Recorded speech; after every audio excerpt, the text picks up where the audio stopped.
Bisakah kita melakukannya sekali lagi sebelum berpisah? Kamu ini, orang yang tidak sopan. Sudah berusia lebih dari 900 tahun tapi masih memikirkan hal-hal seperti ini. Hahaha. Cepat, cepat, bantu aku masuk. Ternyata, ketua sekte Lin Sui yang di mata orang luar tampak dingin dan menahan diri. Ternyata adalah kekasih rahasia dari kakek tua yang jelek ini. Meskipun di depan umum mereka saling memanggil sebagai kakak dan adik seperguruan. Namun sejak mereka mulai menjalin hubungan diam-diam saat berusia 18 tahun, hingga kini yang telah berusia 1000 tahun, hatinya sudah lama menjadi milik sosok kakek tua yang jelek. 30 detik kemudian, Liu Ruyan mengenakan kembali gaun tipisnya yang terjatuh di lantai. Dengan tatapan sedih ia mengucapkan selamat tinggal. Lalu kakak seperguruan Yanba menghilang dari dalam ruangan. Aku bangkit dan menghela napas. Menyadari diriku semakin tidak berguna. Ada yang belum mulai, ada yang sudah berakhir. Tapi bisakah ini disalahkan padaku? Siapa yang bisa menahan pesona Liu Ruyan? Tidak bisa bangun. Detik berikutnya, suara Liu Ruyan bergema di dalam ruangan. Bukankah bukan karena si setan tua itu bahkan tak bisa berdiri tegak? Kau menyalahkanku? Dengan wajah canggung, aku berkata, adik seperguruan, kau belum pergi. Pergilah sekarang. Namun, tepat saat itu, suara sistem tiba-tiba bergema di benakku. Ding! Selamat, tuan rumah, kau telah diputuskan. Sistem penyerahan diri berhasil diaktifkan. Paket hadiah pemula telah terbuka secara otomatis. Hadiah 1, fungsi tubuh pulih ke tingkat muda. Hadiah 2, tubuh kacau tuan rumah yang rusak diperbaiki hingga 1/10. Melihat itu, aku langsung berdiri dengan penuh kegembiraan. Sistem, kau akhirnya datang juga. Sudah 990 tahun lamanya. Sistem, tahukah kau bagaimana aku menjalani 990 tahun ini? Aku benar-benar muak dengan hidup yang bergantung pada orang lain ini. Setelah memahami fungsinya, aku mengerti cara kerja sistem ini. Singkatnya, untuk menjadi lebih kuat dan muda, aku harus terus menaklukkan kekuatan takdir, membuat mereka tunduk padaku, yang akan menghasilkan nilai nasib yang dapat ditukar dengan hadiah. Adapun tubuh-tubuh dewa kacau yang cacat, itu, ternyata saat dulu mencicipi buah terlarang, secara tidak sengaja disedot oleh Liu Ruyan, yang menyebabkan bakatku menurun. Sedangkan dia, justru menjadi gadis takdir dengan bakat luar biasa, dan akhirnya tumbuh menjadi pemimpin sekte Lin Suezong dengan kultivasi yang melampaui langit. Saat ini, di kamar Liu Ruyan di sisi lain. Sudahkah kau berpamitan dengan suamimu? Tanya mantan pemimpin sekte Hua Xiangxi sambil tersenyum. Sudah, aku sudah berpamitan dengan suamiku. Liu Ruyan mengangguk mengangkung. Kali ini kamu masuk ke alam rahasia Lin Suezong untuk berlatih, dan baru akan keluar lagi 20 tahun kemudian. Pria kecilmu paling lama hanya bisa hidup 10 tahun lagi. Tapi dia tidak akan bisa menunggu sampai kamu keluar. Kamu yakin ingin masuk ke alam rahasia Lin Suezong untuk berlatih? Tanya Hua Xiangxi sambil memastikan berulang kali. Dulu, dia menerima Liu Ruyan dan Lao Zhang Tou sebagai muridnya. Dan mereka adalah dua-satunya murid yang pernah dia terima. Hubungan antara Liu Ruyan dan Lao Zhang Tou, dia melihatnya dengan jelas. Setiap kali dia memberi keduanya jumlah yang sama dari barang-barang terbaik, satu jenis, tapi Liu Ruyan selalu enggan menggunakannya. Menyerahkannya semua kepada Lao Zhang. Cinta murni tanpa sedikit pun kepentingan di antara mereka ini membuatnya, seorang pria yang belum pernah punya pacar sejak lahir selama 3000 tahun, merasa iri. Namun, dia tak perlu iri. Sebentar lagi dia pun akan merasakan cinta bahagia seperti itu. Setelah memastikan, Liu Ruyan mengangguk tanpa ragu. Alam rahasia Lin Suezong memiliki alasan mengapa dia harus masuk ke sana. Alam rahasia ini hanya terbuka sekali setiap 2000 tahun sekali. Hanya dengan menerima warisan di dalamnya, kultivasinya akan meningkat pesat, sehingga ia bisa membalas dendam atas kehancuran desa kecil di kampung halamannya. Lagi pula, para pembunuh itu sangat misterius dan kuat. Bahkan Hua Xiangxi yang sudah mencapai tingkat kultivasi melewati cobaan, pun jauh dari sebanding dengan mereka. Hanya dengan memasuki wilayah legendaris di Jing, barulah ada sedikit harapan. Meskipun menghabiskan 10 tahun bersama Pak Zhang, akan sangat membahagiakan. Namun setelah 10 tahun itu, yang tersisa hanyalah 1000 tahun kesepian dan penderitaan. Lebih baik menggunakan 10 tahun ini untuk meringankan sedikit kesepian dan penderitaan yang akan dia alami nanti. Ketika hari pembalasan dendamnya tiba, dia juga akan segera menyusul Pak Zhang. Dunia tanpa Pak Zhang, setiap detik tambahan adalah siksaan. Guru, tolong jangan beritahu suamiku hal-hal ini. Hari-hari ke depan, suamiku kuserahkan padamu. Pak Zhang adalah muridku. Tentu saja aku akan merawatnya dengan baik. Keesokan paginya, aku bangun dengan segar bugar, hahaha. Rasa lega yang sudah lama tak kurasakan. Namun, saat aku menatap cermin dan meraba wajah keriput dan tua ini, sistem hanya memulihkan fungsi tubuhku saja. Penampilan dan batas usia tetap tak berubah. Jika dalam 10 tahun ke depan tak ada terobosan dalam kultivasi, aku tetap akan mati. Masalah terbesar saat ini adalah, aku tak tahu di mana harus mencari Putri Qiyun, dan dia harus tunduk padaku. Sebagai seorang tua yang memiliki istri tingkat jindan, apa hakku membuat Putri Qiyun yang angkuh itu tunduk? Tapi tak disangka, kesempatan itu segera muncul. Leluhur Zhang, bolehkah aku membantumu membersihkan halaman? Tepat saat itu, Terdengar suara panggilan dari luar halaman. Diikuti bunyi notifikasi sistem, ding. Terdeteksi Putri Qiyun di dekat sini. Nama, Qin Shuangyue. Usia, 18 tahun. Tingkat kultivasi, latihan Qi tingkat 6. Fisik, tubuh suci Liuli, belum diaktifkan. Tubuh suci Liuli membutuhkan sumber daya pil dalam jumlah besar untuk diaktifkan. Begitu diaktifkan, kecepatan kultivasinya akan melonjak pesat. Melihat hal itu, aku terkejut. Gadis licik ini ternyata adalah gadis berkarisma. Xing Shuangyue memerah wajahnya, menundukkan kepalanya yang kecil hingga tak terlihat kakinya, dan berkata dengan malu-malu, Tuan Zhang, mengapa Anda terus menatap murid ini? Gadis licik ini membuat hati Tuan Zhang berdebar-debar. Penampilan Xing Shuangyue yang malu-malu sangat mematikan. Harus diakui, tubuh dan penampilan Qin Shuangyue tidak kalah dari Liu Ruyan. Hanya saja, sebelumnya hatinya sepenuhnya tertuju pada Liu Ruyan, sehingga tidak peduli pada wanita lain. Sistem, bagaimana cara menaklukkan para wanita berkarisma ini? Tanya Pak Zhang pada sistem.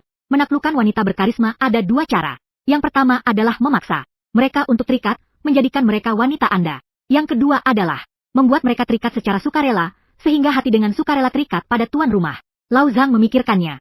Memaksa penyerahan diri jelas merupakan cara paling sederhana dan kasar. Terutama karena saat ini Qin Shuangyue baru berlatih hingga tingkat 6. Jika dia memaksanya untuk menyerah, dia tidak akan bisa melawan. Umurnya sendiri kurang dari 10 tahun. Jadi dia tidak punya banyak waktu untuk perlahan-lahan membuat Qin Shuangyue menyerah dengan sukarela. Apalagi Qin Shuangyue adalah seorang gadis licik, sementara dia hanyalah seorang kakek tua. Membuat gadis licik itu menyerah dengan sukala sulitnya bukan main. Pak Zhang juga tidak terburu-buru. Lagi pula, Qin Shuangyue tidak bisa kabur. Shuangyue, kamu bersihkan halaman dulu, kata Pak Zhang dengan datar. Lalu dia duduk di meja batu di halaman dan perlahan-lahan menyeduh teh. Qin Shuangyue mengangguk kecil, mengambil sapu, dan mulai membersihkan halaman dengan serius. Setelah berinteraksi dengan Pak Zhang, Qin Shuangyue tahu bahwa dia bukan tipe kakek mesum. Shuangyue memiliki kesan yang sangat baik terhadap Pak Zhang. Jika dia tahu Pak Zhang adalah orang tua mesum, meskipun dia selalu memberinya satu pil Jueki setiap kali, dia tidak akan datang ke sini setiap beberapa hari sekali. Ini jelas-jelas pertemuan yang disengaja. Qin Shuangyue melompat-lompat mendekati Pak Zhang dan berkata, Pak Zhang, halaman sudah bersih.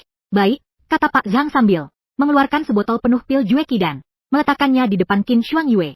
Wajah Qin Shuangyue terkejut. Dengan ragu-ragu ia membuka botol itu dan menemukan bahwa di dalamnya ternyata berisi tepat 100 butir pil raksasa kualitas terbaik. Ia hampir saja gemetar hingga menjatuhkan botol itu. Ini adalah pertama kalinya ia melihat begitu banyak pil raksasa kualitas terbaik. Sebagai murid luar, sumber daya latihannya setiap bulan hanyalah 5 butir pil pengumpul kualitas rendah, 10 butir pil pengumpul kualitas rendah, setara dengan 1 butir pil pengumpul kualitas menengah Qi dan 100 butir pil Juki kelas utama ini, setara dengan 100.000 butir pil Juki kelas bawah. Bagaimana mungkin dia tidak gemetar?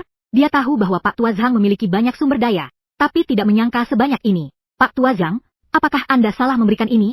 Qin Shuangyue menelan ludah. Wajahnya tak bisa menyembunyikan kegembiraan. Tidak salah. Sumber daya latihanmu di masa depan aku yang tanggung, kata Pak Tua Zhang sambil meneguk teh dengan tenang. Hati Qin Shuangyue berdebar. Dia bukan orang bodoh. Dia menangkap makna di balik kata-kata Tua Zhang. Namun, dia tidak percaya bahwa orang tua ramah di depannya adalah tipe orang seperti itu. Dengan niat menguji, dia berkata, Shuangyue tidak mengerti maksud Tua Zhang. Sudah, Shuangyue, jangan berpura-pura lagi. Aku sudah mendengar apa yang kau lakukan di luar gerbang. Aku akan jujur saja, aku menyukaimu. Tunduk padaku, dan aku akan merawatmu. Wajah Qin Shuangyue seketika menjadi pucat. Raut wajahnya tampak sedih. Matanya berkaca-kaca. Tua bukanlah orang pertama yang mengatakan hal seperti itu padanya. Dia hanyalah seorang murid luar yang berasal dari desa terpencil, tanpa latar belakang dan tanpa bakat kultivasi. Hanya karena dia sedikit tampan. Selama bertahun-tahun dia telah mengalami begitu banyak pelecehan semacam ini.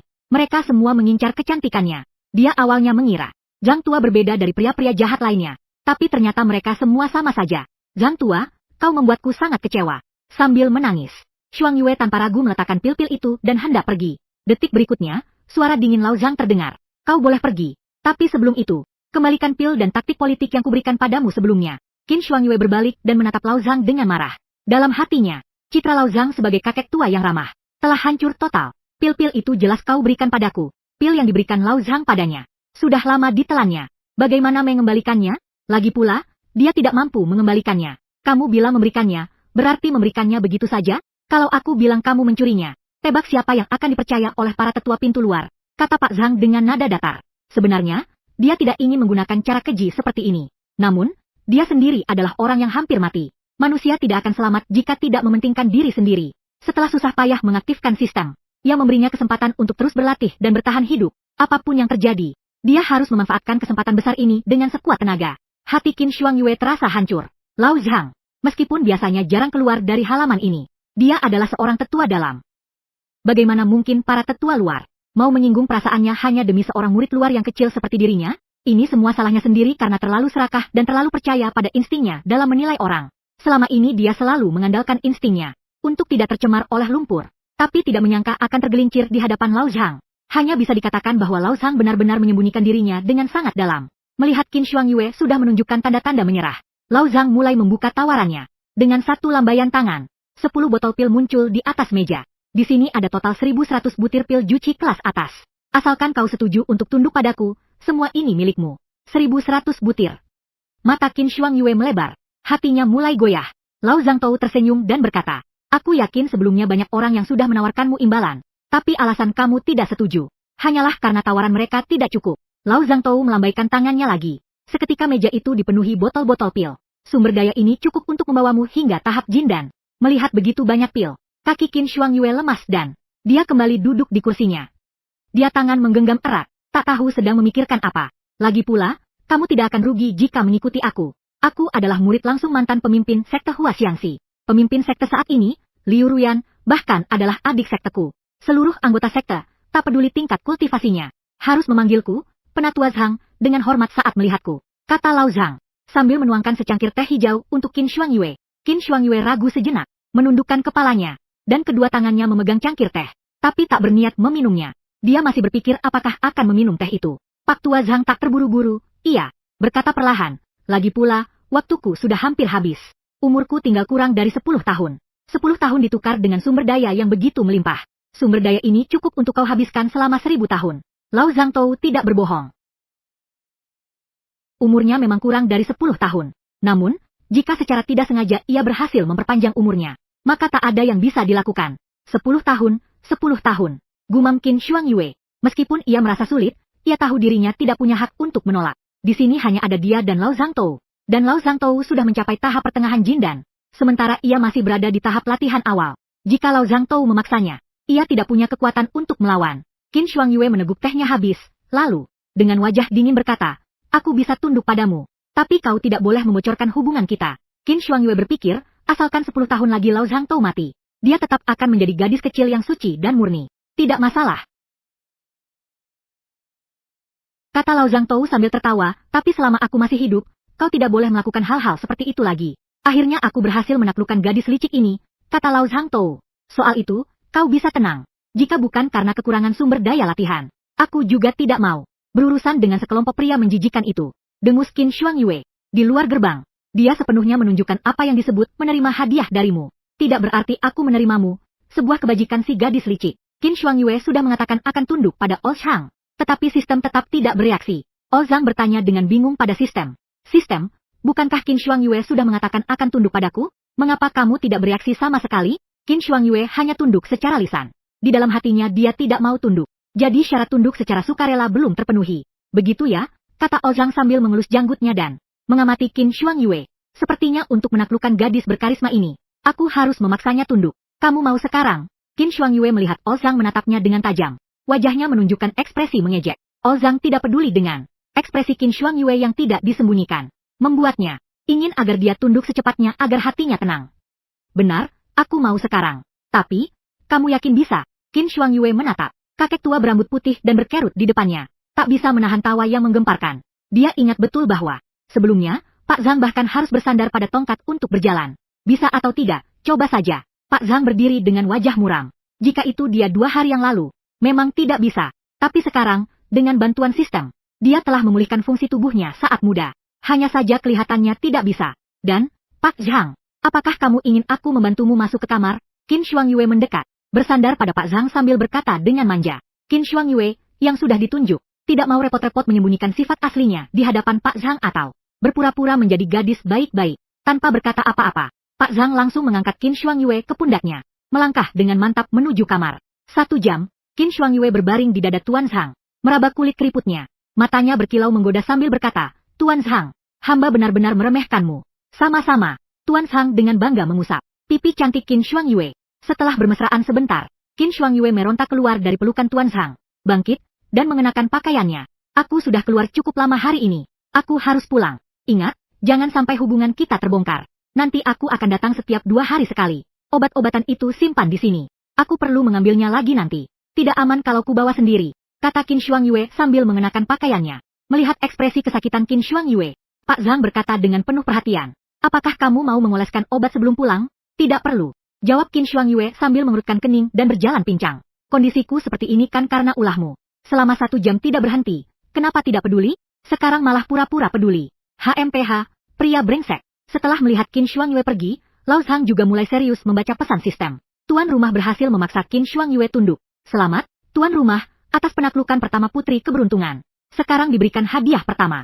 Selamat, tuan rumah, atas peningkatan kultivasi ke tahap akhir Jindan. Selamat, tuan rumah, atas pengalaman puncak periode Tianji pengalaman 5 menit. Dapatkan 1 kartu.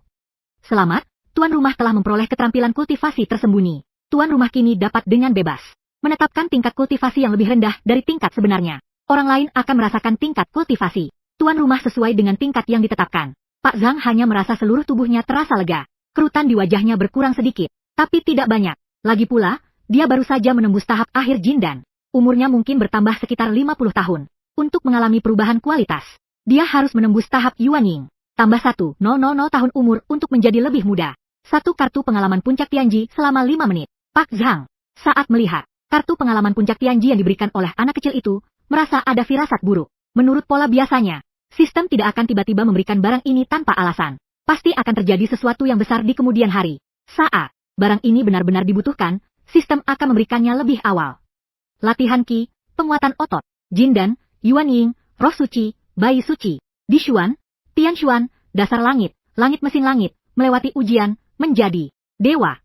Sistem tidak mungkin begitu baik hati, memberikan kartu pengalaman puncak mesin langit ini kepadanya begitu saja.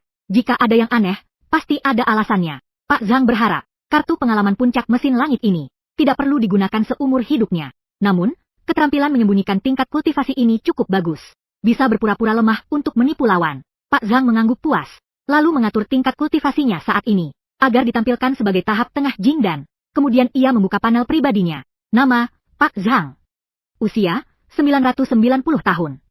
Kultivasi, tahap akhir Jindan. Fisik, tubuh dewa kacau 1/10. Teknik naik turun gadis keberuntungan. Dia membuka berulang kali panel data Qin Shuangyue. Nama, Qin Shuangyue. Usia, 18 tahun. Kultivasi, tingkat 6 cinta istri. Fisik, tubuh suci kaca. Progres aktivasi, 30 nilai nasib 10.000, nilai naik turun 4. Catatan, nilai naik turun mewakili kemampuan tuan rumah untuk memperoleh nilai nasib dari gadis beruntung tersebut. Saat ini, tuan rumah memperoleh 4 nilai keberuntungan. Lao Zhangtou melihat nilai fluktuasi Qin Shuangyue sebesar 40 dan hampir tertawa terbahak-bahak. Tampaknya, dia cukup puas dengan penampilannya di wilayah kabupaten selama 1 jam. Apakah pasangan muda ini sedang bertengkar? Hua Xiangxi, yang sudah setengah tertidur di atas kasur empuk, menghela napas. Baru saja dia mengarahkan batu suci ke arah Lao Zhangtou. Dia melihat pemandangan yang konyol, hingga hampir terjatuh dari kasur empuknya. Ruyan baru saja masuk ke alam rahasia. Si bocah nakal ini sudah berbaring bersama seorang murid perempuan dari cabang luar. Wajah Hua Xiangxi memerah karena membela Liu Ruyan. Dia baru saja melihat hal yang tidak seharusnya dilihat. Lao Zhangtou meninggalkan kesan yang mendalam padanya. Tidak bisa, aku harus menemui si bocah nakal ini untuk menanyakan semuanya. Hua Xiangxi bangkit dari tempat tidurnya. Dia telah berjanji pada Liu Ruyan untuk menjaga Lao Zhangtou dengan baik. Jika Liu Ruyan tahu bahwa begitu dia masuk ke area latihan intensif, Lao Zhang sudah bergaul dengan wanita lain, dia akan menggali kuburan Lao Zhang. Lao Zhang sedang berjemur di halaman. Dia mengira tubuh kacau balaunya sudah pulih 1/10. Dia bisa melanjutkan latihan. Namun, setelah mencoba berlatih sebentar, dia menyadari semuanya tetap sama seperti dulu. Kemampuannya tidak meningkat sedikit pun. Jadi, dia hanya bisa memilih untuk tetap mengandalkan Tongzi guna meningkatkan kemampuannya. Lao Zhang, datanglah ke kamarku. Pesan suara itu menjawab dari halaman. Lao Zhang membuka matanya, merasa bingung. Mengapa guru tiba-tiba ingin menemui mereka? Pertemuan terakhirnya dengan Hua Xiangxi adalah 10 tahun yang lalu. Zhang Tua masuk ke puncak gunung Hua Xiangxi tanpa hambatan. Para murid perempuan penjaga di kaki gunung melihat Zhang Tua dan segera menunduk sambil memanggil, "Penatua, Ang." Zhang Tua mengangguk, lalu mengikuti aliran air terjun yang turun dari langit, menuju ke tempat yang sunyi. Beberapa murid perempuan penjaga yang lebih muda berbisik kepada teman di sampingnya, "Kakak, siapa kakek tua ini? Mengapa dia datang?" Kita tidak perlu bertanya, penatua tertinggi. Langsung mengizinkannya naik gunung.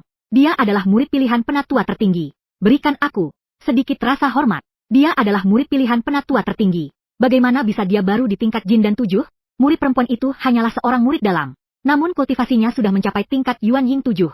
Sementara sebagai murid pilihan penatua tertinggi, kultivasinya hanya di tingkat Jin dan 7. Bukankah ini lelucon? Pak Tua Zhang biasanya jarang upacara sekte. Jadi banyak orang tidak tahu identitas aslinya. Mereka hanya tahu dia adalah penatua dalam yang paling lemah. Jangan tanya hal yang tidak perlu. Intinya, penatua tertinggi pernah berkata, hanya 2 orang yang boleh masuk tanpa pemberitahuan. Yang pertama adalah pemimpin sekte saat ini, Liu Ruyan. Yang kedua adalah penatua Zhang tadi. Penatua Zhang tiba di halaman yang dipenuhi kicauan burung dan aroma bunga di puncak gunung. Dia berjalan ke depan pintu kamar Hua Xiangxi dan mengetuknya. Dengan suara tua, "Guru, ini Pak Zhang. Masuk saja." Terdengar suara malas Hua Xiangxi dari dalam kamar. Pak Zhang pun masuk. Saat itu, Hua Xiangxi masih mengenakan pakaian tipis. Tangannya menyangga dahinya, berbaring di atas dipan empuk. Di depan dipan, tirai sutra merah muda yang samar-samar diturunkan, menutupi sosoknya. Pak Zhang, dengan terampil berjalan ke bantal khusus di depan. Tempat duduk bersila. Ia memandang tirai tipis berwarna merah muda yang samar-samar, serta Hua Xiangxi di belakangnya. Hatinya pun terasa berdebar. Kenapa dulu aku tidak menyadari bahwa guru adalah seorang wanita cantik? Hua Xiangxi adalah tipe wanita dewasa yang sudah matang. Tubuhnya berlekuk indah, namun tetap ramping di bagian yang seharusnya. Jika harus mencari kata untuk menggambarkannya, itu hanyalah bentuk tubuh seperti buah pir. Tepat saat Lao Zhangtou sedang melamun, terdengar suara sistem di benaknya, terdeteksi gadis berenergi, nama Hua Xiangxi, usia 3000 tahun. Tingkat kultivasi, tahap tengah Tianji. Fisik, tubuh Yuhu Tuntian, belum diaktifkan. Nilai nasib, 100.000. Ringkasan nasib, tubuh Yuhu Tuntian termasuk fisik tersembunyi, yang memerlukan kekuatan kasar untuk mengaktifkannya secara paksa. Begitu diaktifkan, tubuh Yuhu Tuntian akan secara otomatis memahami hukum penelan. Hukum penelan dapat menelan semua serangan tanpa batas. Dengan batasan penelanan, tidak boleh melebihi 2 tingkatan besar dari kultivasi saat ini. Kepala Zhang sedikit ternganga. Tubuh Yuhu menelan langit ini terlalu menakutkan. Langsung bisa bertarung melawan musuh 2 tingkatan besar. Namun, mengapa gurunya adalah gadis yang ditinggalkan nasib? Bagaimana dia bisa membuatnya tunduk padanya? Tunduk secara paksa. Kepala Zhang teringat pada kartu puncak mesin langit yang baru saja diberikan oleh anak muda. Setelah mencobanya, dia tahu sistem tidak akan memberikan barang semacam ini tanpa alasan. Benar saja, tidak ada hal baik di sini. Hua Xiangxi adalah gurunya. Memaksa penyerahan diri adalah perbuatan yang sangat tidak pantas. Bagaimana mungkin dia bisa melakukannya? Ini adalah perbuatan yang hanya dilakukan oleh murid yang memberontak terhadap gurunya. Namun, jika ingin membuat Hua Xiangxi bersedia mengikuti arus dengan sukarela, tingkat kesulitannya jauh lebih besar. Lao Zhang sangat memahami Hua Xiangxi. Standarnya sangat tinggi. Kalau tidak, dia tidak akan berlatih selama 3000 tahun dan tetap lajang sejak lahir. Selama 3.000 tahun ini, entah berapa banyak pemuda tampan yang mengejarnya. Tapi dia tidak pernah tertarik. Sebagai seorang pria tua yang sudah uzur, apa haknya untuk membuatnya rela mengikuti kehendaknya? Lao Zhangtou menghela napas dalam hati. Segalanya hanya bisa diserahkan pada takdir. Lagi pula, dia tidak akan pernah memaksa Hua Xiangxi untuk tunduk. Hua Xiangxi bukanlah wanita seperti Qin Shuangyue yang bisa dia mainkan sesuka hati. Di mata Lao Zhangtou, Hua Xiangxi selalu menjadi guru yang paling dia hormati. Dia tidak ingin melakukan hal yang menyakiti Hua Xiangxi. Paling-paling, dia akan melepaskan Hua Xiangxi, putri Qin yang ditinggalkan, dan memilih untuk menaklukkan putri Qin lainnya. Dunia ini luas, dan putri Qin yang ditinggalkan banyak sekali. Tidak menaklukkan Hua Xiangxi satu orang pun tidak akan memengaruhi dirinya. Pak Zhang, apa yang terjadi antara Anda dan murid perempuan dari cabang luar itu? Hua Xiangxi bertanya. Hati Pak Zhang berdebar. Bagaimana bisa Hua Xiangxi begitu cepat mengetahui urusannya dengan Qin Shuangyue? Pak Zhang tidak menyangkal, seperti yang guru ketahui. Dia melayaniku, dan aku menafkahinya. Lagi pula, aku sudah putus dengan Liu Ruyan. Jadi tidak ada yang perlu dikhawatirkan. Hua Xiangxi menepuk bantal empuk dan duduk tegak, menarik tirai tipis. Wajah cantiknya dipenuhi amarah. Sambil menunjuk ke arah Lao Zhangtou, dia berkata, apakah kau pantas memperlakukan Ruyan seperti ini? Liu Ruyan baru saja masuk ke alam rahasia untuk berlatih. Tapi kau langsung mencari wanita lain. Lao Zhangtou dengan sadar menundukkan kepalanya. Dia tidak ingin menodai guru yang dihormatinya, namun pandangannya justru tertuju pada sepasang payudara putih mulus Hua Xiangxi. Dia terpaksa menundukkan kepala lebih dalam lagi, menatap lantai. Guru, aku dan Ruyan sudah putus, kata Lao Zhang dengan nada datar. Hua Xiangxi terkejut, tak percaya, dan bertanya, kalian putus? Siapa yang mengatakannya? Apakah Ruyan yang mengatakannya? Hua Xiangxi mendesah setelah mendengarnya. Dia menurunkan tirai sutra. dan kembali duduk di atas dipan empuk. Tentu saja dia tahu mengapa Liu Ruyan memutuskan putus dengan Lao Zhangtou. Tapi, mengapa dia tidak bertanya pada pendapat gurunya sebelum mengambil keputusan itu? Murid bodohku, memutuskan hubungan cinta tidak semudah yang kau pikirkan. Apa kau kira, putus dengan Lao Zhangtou berarti sudah memutuskan hubungan cinta? Benar-benar bodoh. Urusan kalian berdua, aku malas ikut campur, kata Hua Xiangxi sambil menggosok dahinya. Tapi, urusanmu dengan murid perempuan dari cabang luar itu harus dirahasiakan. Jangan sampai orang lain tahu. Lagi pula, Pak Zhang paling lama tinggal punya 10 tahun lagi umurnya. Biarkan saja semuanya terjadi sesuai keinginannya. Satu-satunya yang bisa dia lakukan adalah membantu menjaga rahasia ini. Begitu Pak Zhang meninggal, dia akan segera menyingkirkan murid perempuan dari cabang luar itu. Biarkan mereka yang berselingkuh ikut turun bersama. Setelah Liu Ruyan keluar nanti, Pak Zhang tetaplah suami yang paling sempurna di matanya. Tentu saja, aku dan Hua Jing tidak ingin orang luar tahu hubungan kami. Pak Zhang mengangguk.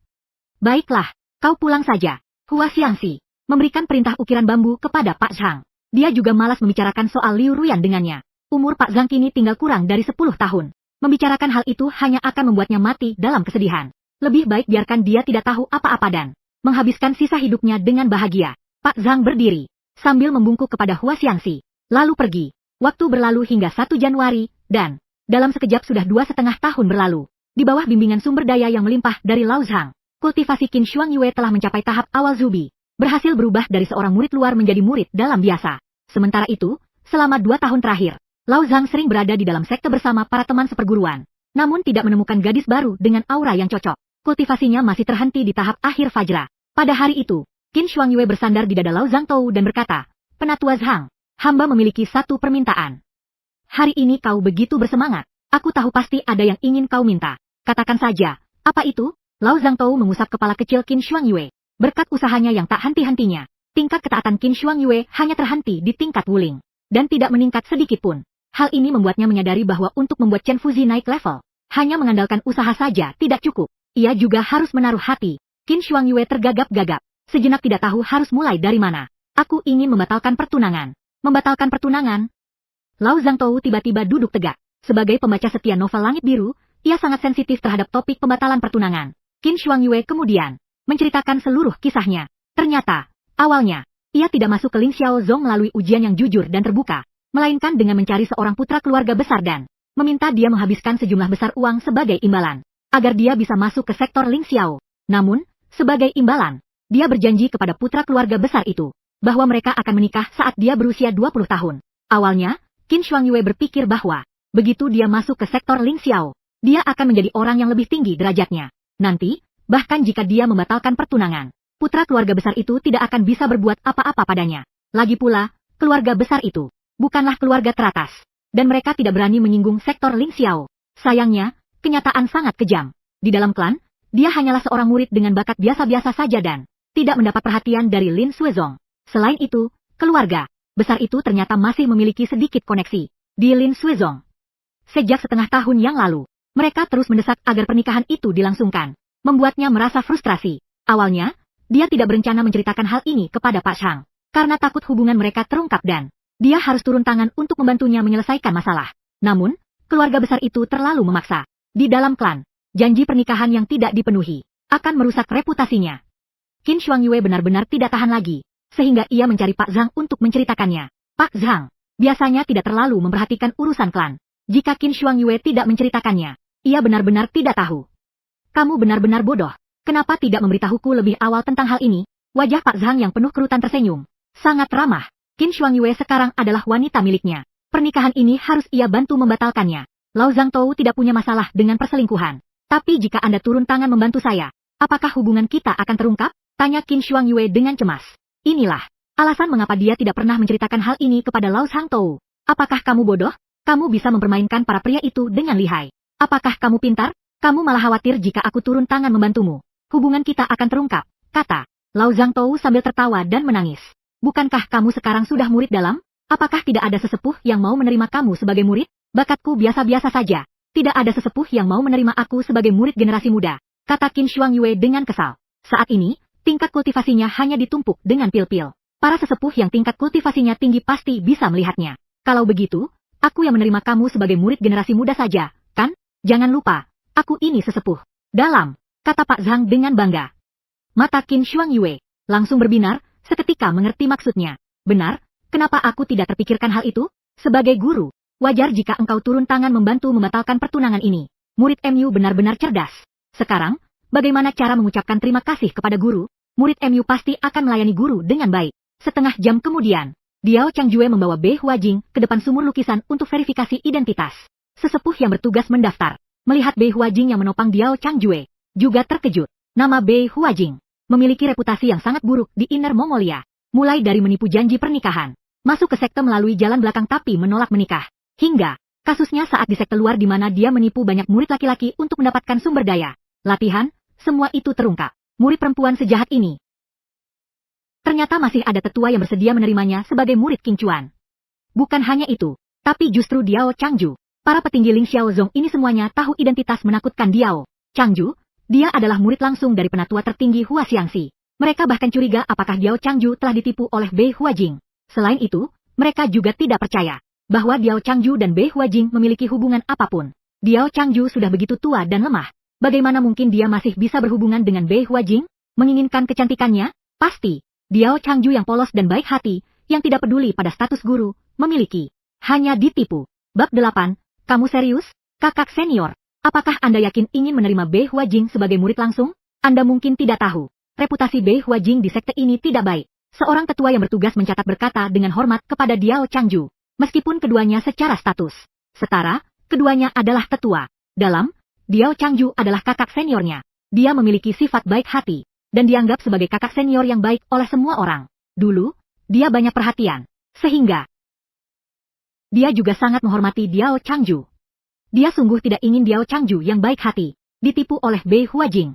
Bei Huajing sering pergi ke puncak gunung Diao Chanshu untuk membersihkan halaman, sementara Diao Chanshu memberinya pil obat berkualitas tinggi. Semua orang tahu hal itu, tetapi mereka tidak terlalu memikirkannya atau bertanya lebih lanjut. Diao Chenjue memang begitu dermawan.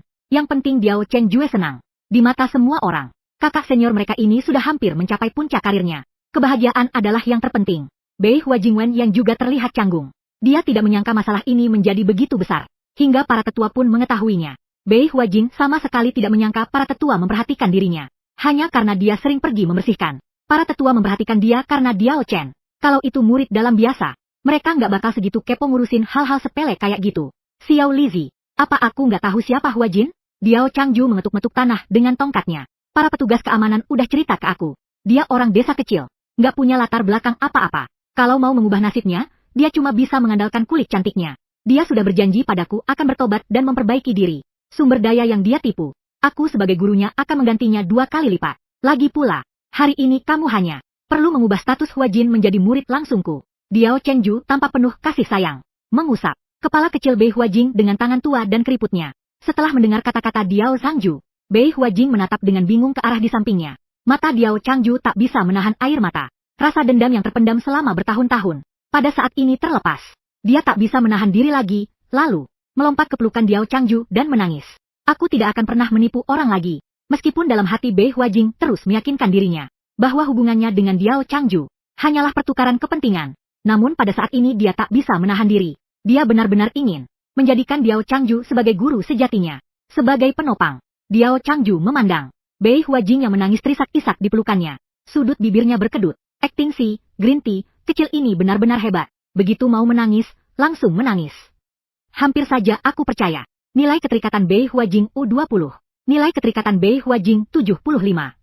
Setelah mendengar suara notifikasi sistem, tangan Diao Changju yang sedang mengusap punggung Bei Huajing mendadak kaku. Ia memandang Bei Huajing yang masih terus menangis di pelukannya.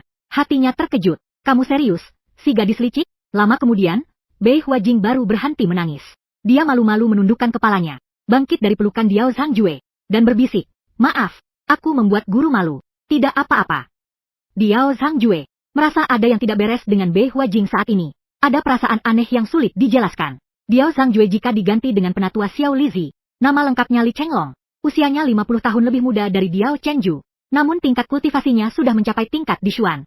Li Chenglong, dengan keahlian pedang ukir dan telapak tangan, begitu tegas dan tegas, tidak bisa lagi dilahirkan kembali. Dia menghentikan Bi Huajing dengan tegas, mengingatkan dia akan statusnya sebagai penatua dalam dan murid King Chuan. Bi Huajing melihat lencana penatua dalam dan murid King Chuan yang mewah dan mulia di tangannya, juga merasa sangat terharu. Lencana Ini adalah sesuatu yang diimpikan oleh begitu banyak murid sekte.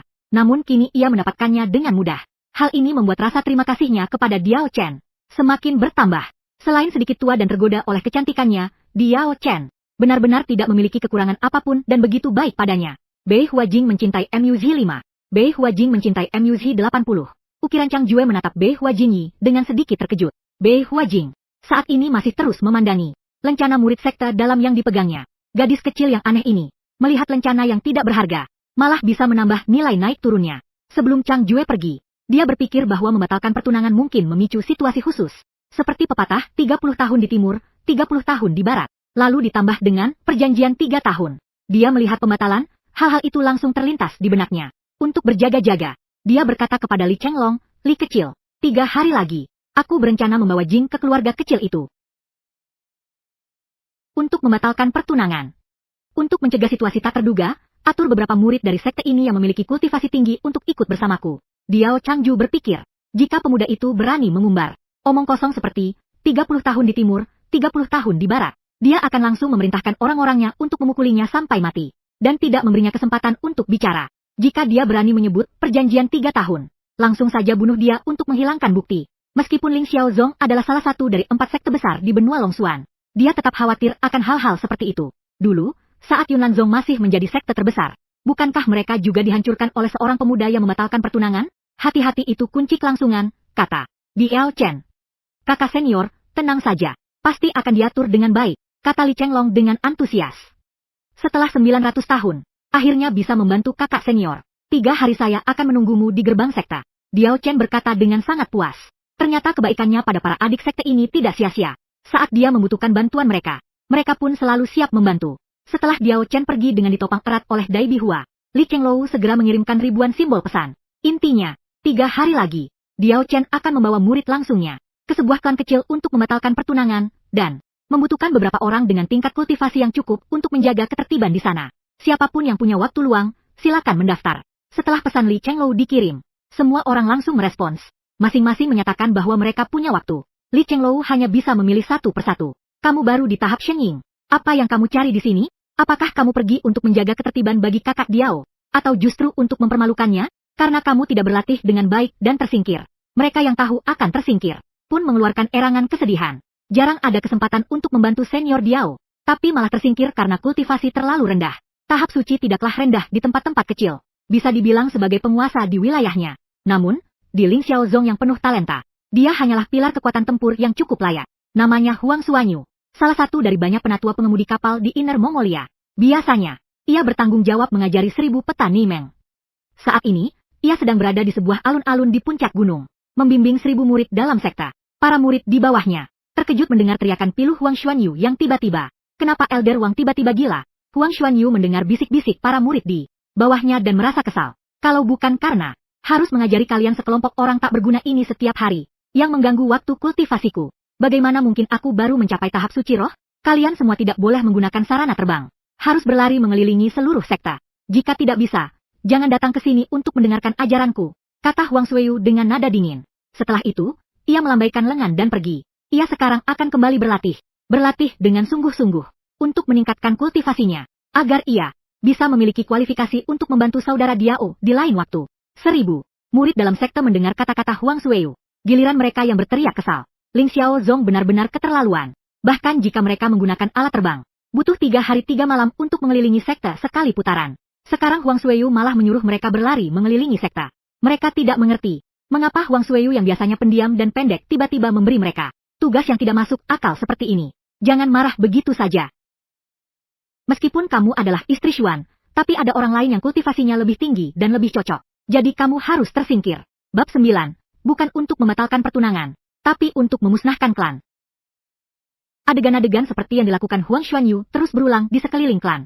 Hua Xiangxi berdiri di puncak gunung, memandang klan yang sangat ramai di bawahnya, dan tanpa sadar bertanya, apakah hari ini terjadi sesuatu yang besar? Kenapa klan ini begitu ramai? Hua Xiangxi melirik sekali lagi tanpa memikirkannya lebih jauh, lalu kembali ke kamarnya. Saat ini, ada hal yang lebih memusingkan baginya, yaitu laporan dari muridnya bahwa Diao Changjue menolak menerima lukisan dinding hanya untuk murid langsungnya. Orang lain mungkin tidak tahu hubungan apa yang ada antara Diao Changjue dan Diao Changjue. Tapi Hua Xiangxi tahu, menerima wanita sendiri sebagai murid adalah hal yang konyol. dan Diao Changjue ternyata berani melakukannya. Meskipun di benua Longxuan, hubungan antara guru dan murid yang berakhir sebagai pasangan memang sering terjadi. Tapi di hati Hua Xiangxi, guru tetaplah guru, murid tetaplah murid. Inilah makna di balik kepuasan Hua Xiangxi terhadap muridnya, Diao Changju. Dalam pergaulan sehari-hari dengan Diao Changju, Diao Changju tahu apa yang pantas dilihat dan apa yang tidak. Awalnya Hua Xiangxi mengira Diao Changju adalah orang yang menghormati guru dan menjunjung tinggi ajaran. Namun dia malah melakukan hal seperti ini. Mungkin Diao Changju tidak bermaksud lain, hanya ingin memberinya status, agar bisa tampil di depan umum dan mencegah dia membatalkan pertunangan.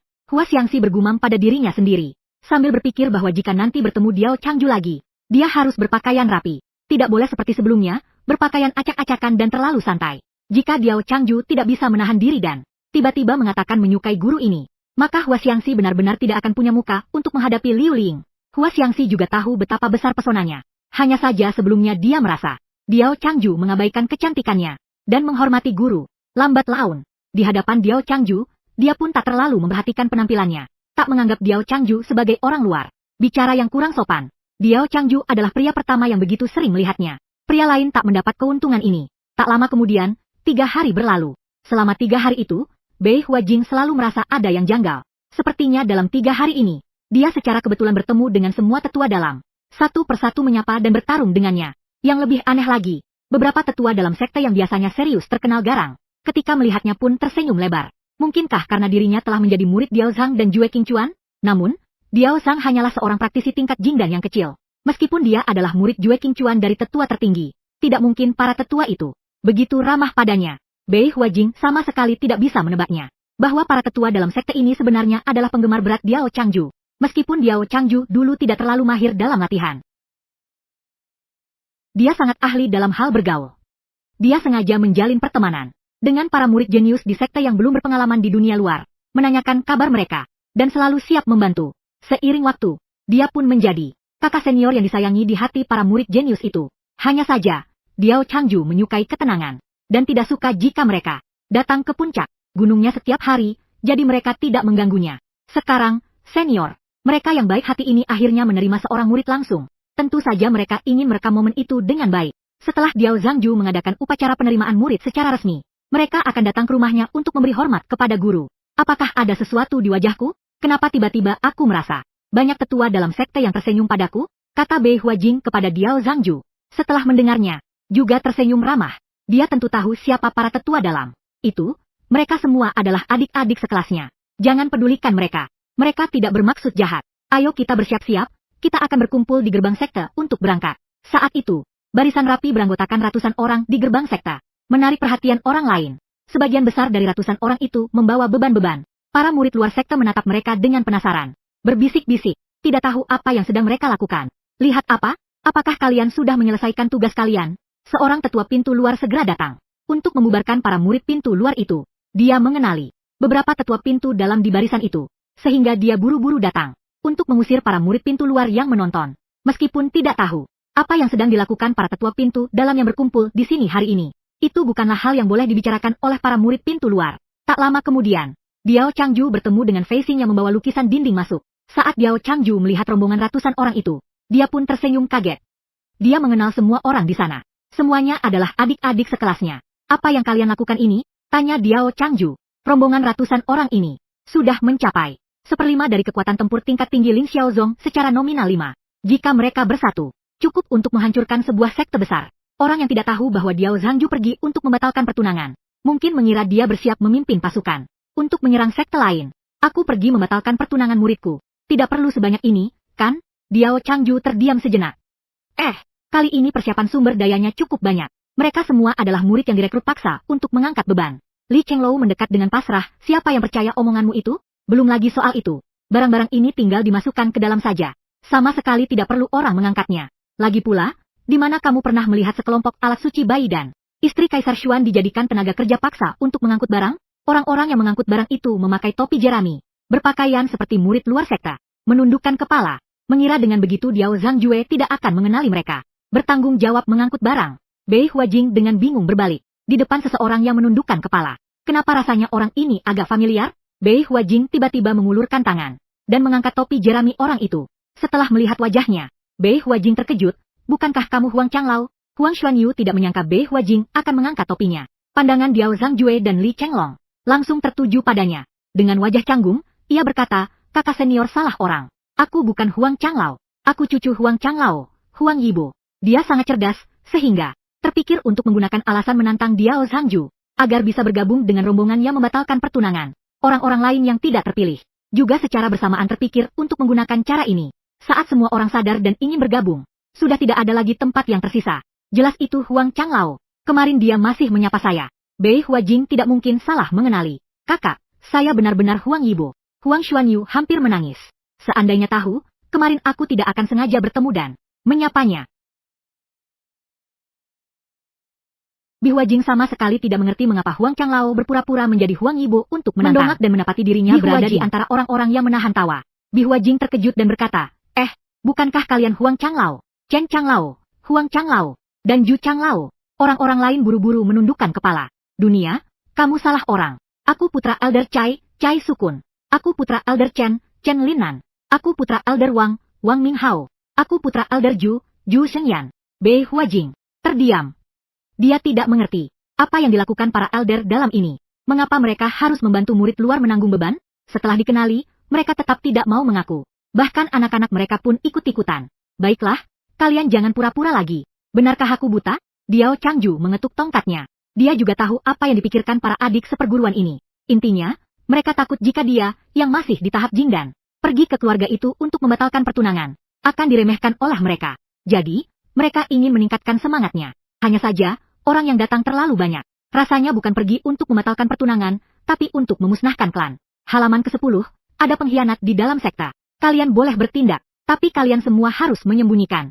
Kita pergi untuk membatalkan pertunangan, bukan untuk memusnahkan klan. Jangan sampai menakuti mereka, kata Diao Changju. Baik, kakak senior, mereka. Semua orang begitu bersemangat, hingga akhirnya memahami lukisan dinding itu. Ternyata para tetua dalam sektor ini datang karena Diao Changju. Dia memang meremehkan status Diao Changju di Ling Xiao Sek, yang ternyata mampu membuat para tetua dalam sektor rela mengambil tanggung jawab. Hal seperti ini, bahkan pemimpin sekte pun belum tentu bisa melakukannya. Mereka yang bisa menjadi para tetua dalam tak diragukan lagi adalah jenius yang bangga dan sombong. Jika mereka tidak ingin menantang orang-orang saat ini, bahkan pemimpin sekte pun tidak bisa memaksa mereka. Waktu mendesak, ayo kita berangkat segera. Diao Changju mengangguk, dan Li Chenglou segera mengeluarkan perahu ajaib dari dimensi itu, sambil menopang Diao Changju. Kakak senior, mari kita naik perahu dulu. Di hadapan orang luar, Diao Changju tetap berpura-pura bersikap anggun lampu yang hampir padam, agar bisa berbaur dengan Bei Huajing dan menghalau roh jahat. Bei Huajing merasa sedikit kesal karena pekerjaannya direbut. Cepat, ikuti mereka. Di belakang Diao Zhangju masih mengikuti dua pemuda. Seorang berwajah dingin, berpakaian kain kasar yang acak-acakan, memeluk sebilah pedang. Diam-diam mengikuti Diao Zhangju. Yang lain memegang kendi anggur, wajahnya ditumbuhi janggut, dan tubuhnya berbau alkohol. Sambil minum dan berjalan oleng-oleng mengikuti Diao Zhan. Kedua orang ini belum pernah dilihat oleh Diao Zhan sebelumnya, dan dia curiga apakah mereka orang dari sekta. Para murid Ling Xiao Zong berpakaian rapi dan berpenampilan anggun, tampak seperti makhluk surgawi. Mana ada yang seperti mereka? Kalian berdua, kenapa begitu dekat dengan senior? Jari telunjuknya bahkan tak punya ruang untuk bergerak. Li Chenglou terkejut. Pemuda pemabuk itu mundur 9 langkah. Ia mundur 1 langkah. Pemuda yang meminta maaf itu tetap berwajah dingin dan tak berkata apa-apa. Tapi juga mundur 1 langkah. Bei Huajing segera berjalan ke sisi lain Diao Zhangju, memeluk lengannya. Kedua orang itu terlalu menakutkan. Lebih aman memeluk Diao Zhangju.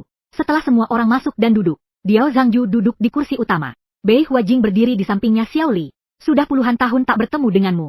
Suara Diao Changju yang sudah tua terdengar. Raut. Wajahnya sedikit penuh haru. Mereka semua jenius. Latihan mereka sungguh terlalu mudah. Tidak seperti aku yang terjebak di tahap jin dan selama ratusan tahun. Pemuda yang tampak dingin dan meminta maaf itu menggerakkan bibirnya. Seolah tidak terbiasa berbicara, nada suaranya kaku. Masih banyak petunjuk dari seniorku. Bukan hanya di seluruh Ling Xiaozong. Bahkan di seluruh benua Longsun. Hanya Diao Changju yang berani memanggilku, Xiao Li. Xiao Li, nama lengkapnya Li Jianyuan. Diao Changju ingat, saat itu dia hanya berbicara beberapa kalimat secara acak padanya, dan dia tiba-tiba mendapat pencerahan. Jenius memang jenius. Diao Changju sendiri lupa apa yang dia katakan saat itu. Xiao Zui, sudah puluhan tahun tidak bertemu. Mabukmu juga bertambah parah, ya? Diao Changju mengalihkan topik, berkata pada pemuda yang masih minum. Xiao Zui, nama lengkapnya Zui Mengxiang. Zui Mengxiang mendengarnya dan dengan bersemangat dan berseru, terima kasih banyak pada kaleng ergoto milik kakak seperguruan itu. Saudara, kalian para jenius sialan ini, benar-benar membuat Diao Chen Jue tak kenal lagi. Satu orang mendapat pencerahan hanya dengan mendengarkan beberapa kata dariku. Satu lagi langsung menembus batas setelah minum anggurku. Sedangkan aku mengonsumsi pil obat seperti permen. Namun kultivasi tetap stagnan.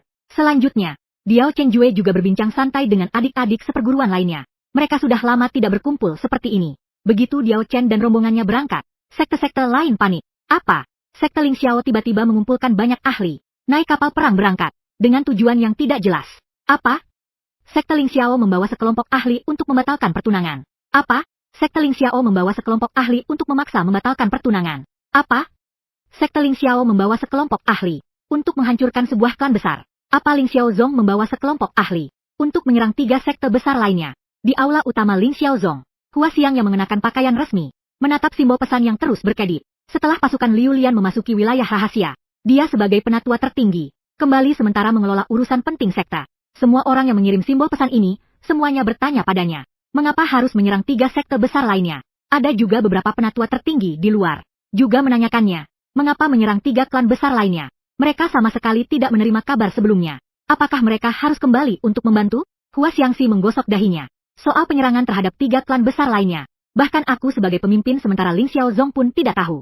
Bagaimana aku bisa menjawab kalian? Detik berikutnya, sekelompok penatua tertinggi berambut putih juga bergegas masuk ke aula utama Ling Xiaozong.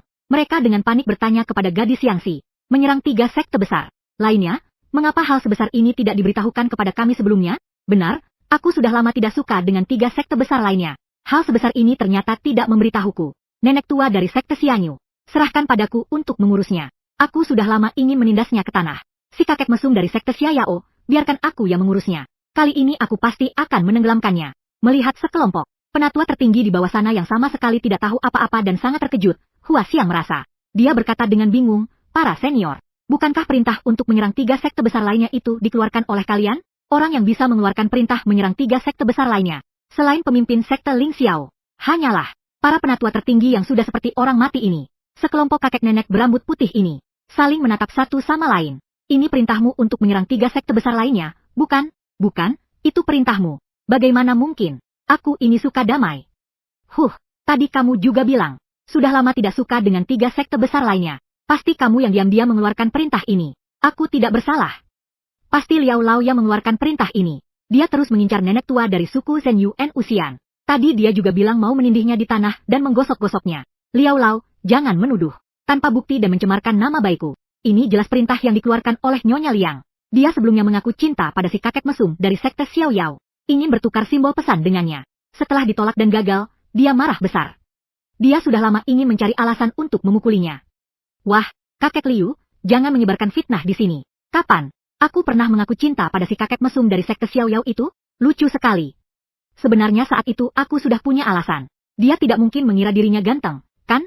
Tidak mungkin. Tidak mungkin. Benar-benar aku tertawa terbahak-bahak. Hua Xiangxi melihat suasana yang sangat ramai di bawah sana. Kepalanya pun pusing.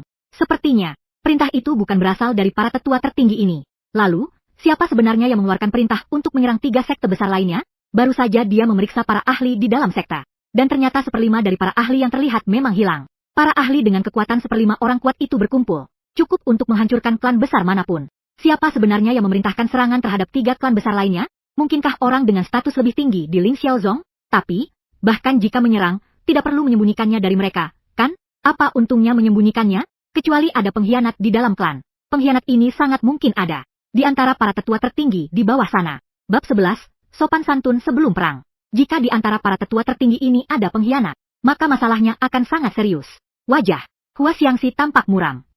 Matanya, dengan serius, mengamati setiap tetua tertinggi di bawah sana, berusaha mencari petunjuk. Namun, para tetua tertinggi ini tampaknya tidak seperti pengkhianat. Para sesepuh, tolong tenang, Hua Xiangxi berkata. Dan para tetua di bawah sana pun menghentikan perdebatan mereka.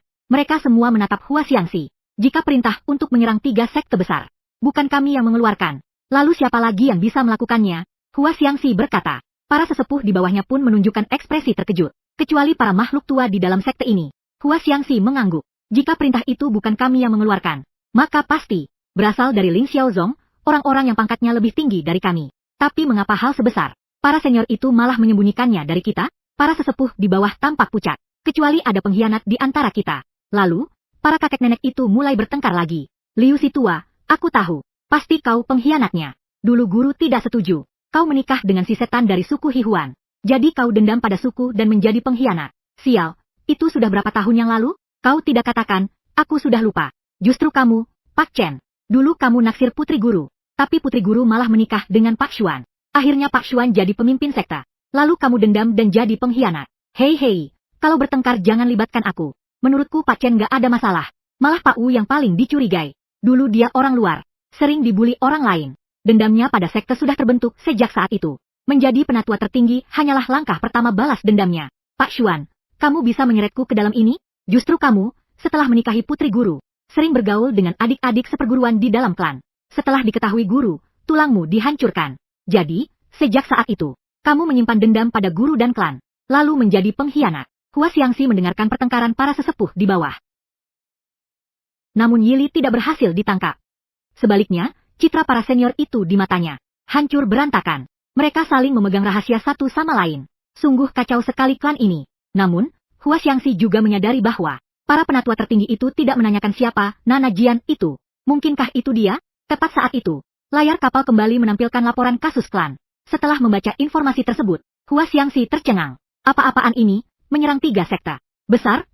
Itu hanya Diao Chengju yang membawa muridnya, Bei Huajing, untuk membatalkan pertunangan. Tapi, apakah membatalkan pertunangan sampai harus membawa 1/5 pasukan Lin Xiaozong? Hua Xiang 11 tak bisa berkata-kata. Dia tidak tahu siapa yang menyebarkan rumor itu, sehingga membatalkan pertunangan berubah menjadi menyerang 3 sekte besar lainnya. Namun, ini juga bukan salah orang lain. Di mata orang lain, membawa 1/5 ke sebuah klan kecil, siapa yang akan percaya? Itu hanya untuk membatalkan pertunangan? Membatalkan pertunangan hanyalah dalih. Tujuan sebenarnya adalah menyerang 3 sekte besar lainnya. Selanjutnya, Hua Xiangxi menjelaskan alasan kejadian ini kepada para tetua di bawahnya. Mereka pun merasa canggung. Setelah berbalas pesan pribadi selama sehari, barulah mereka menyadari bahwa itu hanyalah kesalahpahaman. Namun, siapa sebenarnya tetua dalam sekte Diao Changju ini? Membatalkan pertunangan saja bisa membuat begitu banyak anak-anak kecil ikut. Kakek Liu mengelus janggutnya yang panjang sambil berkata. Hua Xiangxi juga menjelaskan dengan canggung. Diao Changju adalah adik seperguruan saya. Meskipun bakat kultivasinya biasa-biasa saja, dia memiliki hati yang baik dan sangat disayangi oleh para adik seperguruan di dalam klan. Kali ini dia ingin membantu muridnya pergi ke sebuah klan kecil yang cukup berpengaruh untuk membatalkan pertunangan. Mungkin para adik seperguruan itu khawatir orang-orang klan tersebut akan meremehkan. Jadi mereka berpikir untuk ikut bersamanya guna menenangkan suasana. Menenangkan suasana, itu butuh 1/5? Benar-benar konyol, kata kakek Zhao dengan marah. Baru saja, semua aibnya diungkap ke publik. Sungguh memalukan. Kakek Zhao, kamu hanya iri karena dia disayangi oleh para adik seperguruan. Dia bisa membuat para murid jenius yang sombong itu rela menjadi pendukungnya. Bisakah kamu melakukannya? Kenapa aku tidak bisa? Lalu, sekelompok kakek nenek itu bertengkar lagi, sakit. Kecepatan Bao Chuan memang sangat cepat. Sore harinya, Diao Chengju dan rombongannya tiba di tujuan.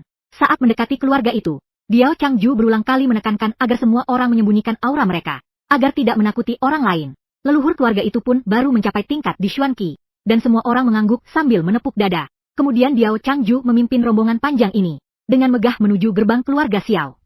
2 penjaga di depan gerbang keluarga Xiao, melihat rombongan yang berjumlah ratusan orang itu, tak bisa menahan diri untuk mengerutkan kening dan berkata dengan sombong, "Siapa kalian?" Li Chenglou melihat penjaga pintu yang hanya seorang kultivator tingkat jin dan kecil ini berani bersikap begitu sombong, dan hendak marah, tetapi Diao Changju menghentikannya. Diao Changju menyuruh Li Chenglou menahan diri, lalu melangkah maju dan berkata, "Kami berasal dari Lin Xiaozong. Aku adalah penatua dalam Lin Xiaozong. Diao Changju juga adalah guru dari Bei Hua. Kami datang kali ini untuk membicarakan perjanjian pernikahan Huajing dengan keluarga Xiao. Kalian adalah penatua dalam dari Lin Xiaozong." Penjaga Lin Xiaozong sambil menatap orang-orang di depannya dengan wajah tidak beruntung. Dia hanya mengenali Diao Changju sebagai seorang kultivator tahap pertengahan Jindan, sedangkan yang lain hanyalah orang biasa. Terutama mereka yang membawa beban dengan sikap malas, memiringkan kepala, dan mengetukkan jari, seperti preman. Orang-orang ini, kamu bilang ini adalah Lin Xiaozong, salah satu dari 4 sekte besar. Seorang penatua dalam Lin Xiaozong, tapi hanya seorang kultivator tahap awal Jindan. Tunggu sebentar, kami akan masuk untuk memberitahu. Seorang pengawal berjalan masuk dengan santai, sementara pengawal lain menatapnya seperti melihat pencuri. Kakak senior, apa yang perlu kita bicarakan dengan mereka? Langsung saja tangkap pemimpin kelompok keluarga Xiao ini. Jika dia tidak mau membatalkan pertunangan, kita pukul sampai dia setuju. Li Chenglong, mana mungkin bisa menahan perlakuan tidak adil seperti ini? Keluarga Xiao hanyalah keluarga kecil. Di mata orang lain mungkin mereka keluarga besar, tapi di hadapan Lin Xiaozong, Cukup mengirim seorang penatua dalam dengan senjata Xuan saja sudah cukup untuk menghancurkan mereka. Ini tidak bisa dibiarkan. Kita datang untuk membatalkan pertunangan. Paman Li, jika ingin melakukannya, harus dengan cara yang benar. Sopan santun dulu, baru kekerasan. Kita harus punya alasan yang jelas, agar orang lain tidak mengatakan Ling Xiao Zong menindas yang lemah. Penatua Diao Jun mengusap janggut panjangnya. Keluarga Xiao dan Ye ini tak ada yang bisa diremehkan.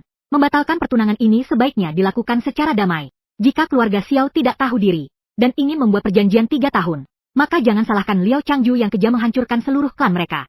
Ling Xiaozong tidak pernah mengklaim diri sebagai sekte yang adil selama ada konflik kepentingan. Ling Xiaozong sering menghancurkan sekte atau klan lain. Xiaozong memiliki aturan klan. Tidak ada benar dan salah yang mutlak, hanya ada kepentingan abadi. Di benua Longsuan yang mengutamakan kekuatan. Selama cukup kuat, maka apapun yang dilakukan adalah benar. Para pengawal di depan gerbang keluarga Xiao menatap pertunjukan mereka seolah melihat orang bodoh. Kau, istri kecil dengan kultivasi jindan, berani bertindak sopan dulu baru bertindak keras? Sudah kecanduan pamer, ya? Bab 12.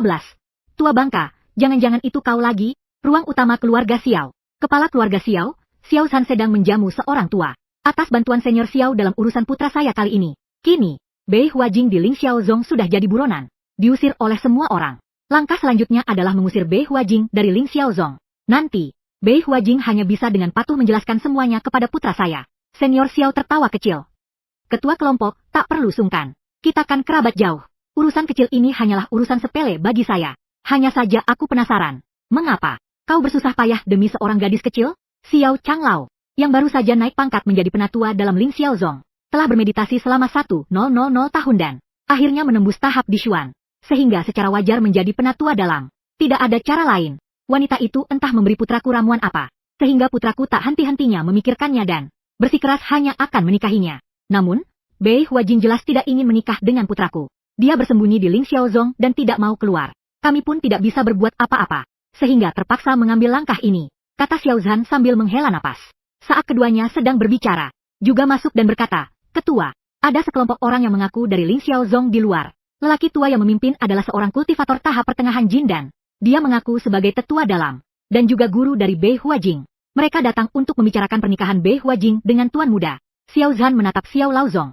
Wajah Xiao Laozong memucat, dia menepuk meja dan berkata, berani sekali, seorang kultivator Jin dan yang rendah hati, berani menyamar sebagai tetua dalam Ling Xiaozong. Lagi pula, jika Bei Huajing telah menjadi murid langsung penatua dalam, mengapa aku tidak menerima kabar apapun? Xiao Zhan juga menyindir. Wanita ini, Bei Huajing, paling suka menggunakan tipu daya semacam ini. Mungkin dia tidak tahu bahwa sekelompok aktor yang dia undang itu ingin menipuku. Mengundang aktor saja sudah cukup, tapi mengundang seorang istri tingkat Jin dan yang rendah untuk menyamar sebagai penatua dalam Ling Xiaozong, benar-benar konyol sekali. Biarkan mereka masuk. Aku ingin melihat bagaimana mereka akan berakting di hadapan saya, penatua dalam Ling Xiaozong yang asli. Penatua Xiao berkata dengan nada dingin, terima kasih, telah menggunakan nama Ling Xiaozong untuk menipu orang di luar. Benar-benar perbuatan jahat. Para pengawal pun tampak seperti sedang menonton pertunjukan. Pengawal itu berlari cepat ke depan pintu dan tersenyum sinis kepada Diao Chen dan kawan-kawannya. Ikuti saya masuk, katanya. Kepala regu, terutama dia sangat ingin tahu ekspresi apa yang akan ditunjukkan oleh Diao Chenju dan para penipu ini di aula saat melihat penatua dalam Ling Xiaozong yang sesungguhnya. Nanti kita lihat bagaimana kalian para penipu ini masih bisa berpura-pura. Diao Chenju tidak peduli dengan tatapan pengawal itu. Jika negosiasi pembatalan pernikahan gagal, betapa bahagianya pengawal ini sekarang, dan betapa mengerikan kematiannya nanti. Sekelompok orang itu masuk di bawah pimpinan pengawal. Saat menuju aula, pengawal itu berhenti dan berkata dengan nada jijik kepada para pengangkut barang di belakang. Kalian para pengangkut barang yang kasar, tunggu saja di luar. Jangan ikut masuk dan mengotori aula kami. Wajah Wang Suiyu memerah karena marah. Hari ini dia sudah menahan diri berkali-kali. Seorang istri tingkat Jin dan yang kecil pun berani bersikap sombong. Bagaimanapun juga, setelah urusan Diao Changju selesai, pengawal ini bisa mati. Dia harus mati. Leluhur keluarga Xiao pun tak bisa menyelamatkannya. Dia menyebut Diao Changju, yang juga tahu pikiran Huang Xuanyu. Dia tak menasihati. Orang dewasa harus bertanggung jawab atas perbuatannya. Penjaga ini, sebagai penjaga pintu yang menyambut tamu, memiliki sikap seperti itu. Hanya bisa dikatakan pantas mati. Sopan santun dulu, baru kekerasan. Kita lakukan dulu sopan santun yang seharusnya. Nanti terserah kalian mau berbuat apa. Kalian tinggal di sini menunggu kami. Kami berlima saja yang masuk. Baik, kata Huang Xuanyu dan kawan-kawan. Meletakkan beban di pundak mereka ke tanah. Lalu duduk bersila dengan mata tertutup di luar aula. Para pengawal merasa cemas. Jelas-jelas mereka hanyalah sekelompok orang kasar biasa. Mengapa? Dia merasa cemas? Dia tak tahu bahwa orang-orang yang duduk bersila di luar aula ini, bahkan yang paling lemah di antara mereka, Huang Xuanyu, sudah mencapai tingkat bayi suci. 7 Kaisar Xuanqi bahkan memiliki kekuatan yang luar biasa. Jika salah satu istri Xuan mereka bertindak, mereka bisa menghancurkan seluruh keluarga Xiao puluhan kali. Pemimpin regu membawa rombongan masuk. Para pengawal membuka pintu aula, dan 5 orang, Diao Changju, Bei Huajing, Li Chenglou, Li Jianyuan, dan Zui Mengxiang, masuk. Kepala sekolah yang duduk di kursi tinggi, melirik mereka berlima. Dengan sinis, wajah penuh penghinaan. Hanya 1 orang di tahap Z uji, 1 di tahap Jindan, dan 3 orang biasa yang berpura-pura kuat. Berani menyebut diri mereka Ling Xiaozong. Lucu sekali, lucu sekali. Huajing, dalam beberapa tahun tak bertemu, kau sudah mencapai tahap Zuji? Xiao Zhan menyapa Huajing dengan ramah. Dan Huajing pun membalas dengan sopan, sambil memperkenalkan identitas Diao Changju. Ini adalah guru saya. Diao Changju, penatua dalam suku Lin Xiao. Ini juga penatua dalam suku Lin Xiao, Senior Li Chenglou. Saat memperkenalkan Li Jianyuan dan Zui Mengxiang, Huajing terdiam sejenak. Dia pun tidak tahu siapa sebenarnya Li Jianyuan dan Zui Mengxiang di Lin Xiaozong. Keduanya adalah adik seperguruanku, kata Diao Changju sambil tersenyum. HMPH, Elder Ling Xiaozong di kursi tinggi itu mendengus sinis tanpa bersuara, sambil perlahan-lahan menyesap tehnya dan melanjutkan aktingnya. Wah, hebat juga. 2 elder dalam dari Ling Xiaozong datang sekaligus. Kebohongannya benar-benar luar biasa. Siapa itu Diao Changju dan Li Chenglong? Dia bahkan belum pernah mendengar nama mereka di Ling Xiaozong. Melihat Changju, belum berniat membongkar kebohongan Diao Changju. Dengan sikap seolah-olah menonton pertunjukan, dia pun terpaksa terus menemani Diao Changju melanjutkan sandiwara mereka. Oh, ternyata para tetua dalam Ling Xiaozong. Silakan duduk. Xiao Zhan juga jago berakting. Dengan sikap seolah-olah terkejut dan tersanjung. Tidak perlu, kami cukup berdiri saja. Li Chenglou berdiri di samping Diao Changju dan berkata, di antara para leluhur, hanya penulis drama Diao Chen, Li Chenglou, dan Bei Huajing yang berdiri di sisi kiri dan kanan drama Diao Chen. Li Jianyuan dan Zui Mengxiang berdiri di belakang drama Diao Chen. Keduanya memejamkan mata dan berdiri dengan tenang. Bahkan Zui Mengxiang, yang biasanya tak pernah berpisah dari Li Jianyuan, saat ini pun terkejut, dan berdiri tegak tak bergerak seperti Li Jianyuan. Li Chenglong melirik ke arah yang tampaknya berada di tahap awal Xuan dari wilayah He. Tampaknya dia adalah leluhur keluarga Xiao.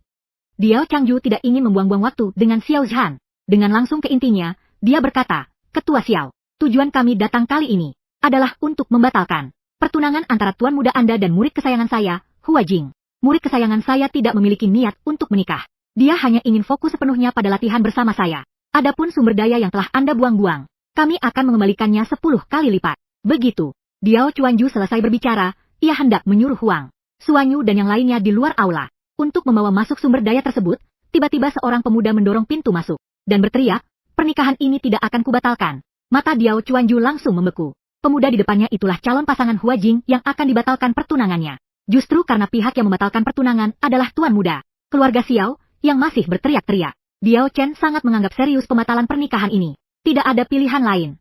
Sebagai pengawas makhluk di Lansin, melihat orang bermarga Xiao yang masih berteriak-teriak, huo, dan memicu kata kunci, pembatalan pernikahan. Dia takut sistem akan mendeteksi anak nasib dengan nama Xiao Huo, usia 21 tahun, tingkat kultivasi L. Atihan Ki tingkat 3, nilai nasib 10.000. Ringkasan nasib. Di dalam cincin di jari Xiao Huo, tinggal sisa jiwa seorang ahli misterius. Selama beberapa tahun terakhir, Xiao Huo selama bertahun-tahun terus-menerus menggunakan kultivasinya sendiri untuk memperbaiki jiwa.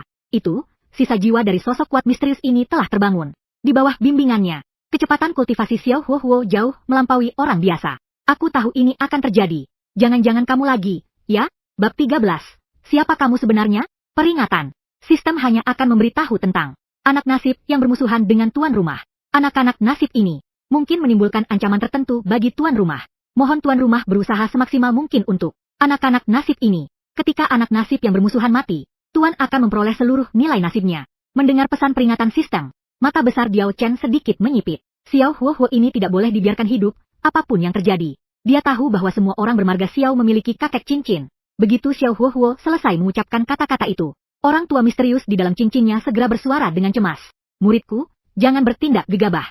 Orang-orang ini tidak sederhana. Haha, guru-guru, Anda terlalu khawatir. Mereka hanyalah orang-orang yang menyamar sebagai anggota Ling Xiaozong. Seberapa rumitnya mereka? Para tetua dalam Ling Xiaozong yang sesungguhnya duduk di atas sana, kata Xiao Huo dengan nada meremehkan.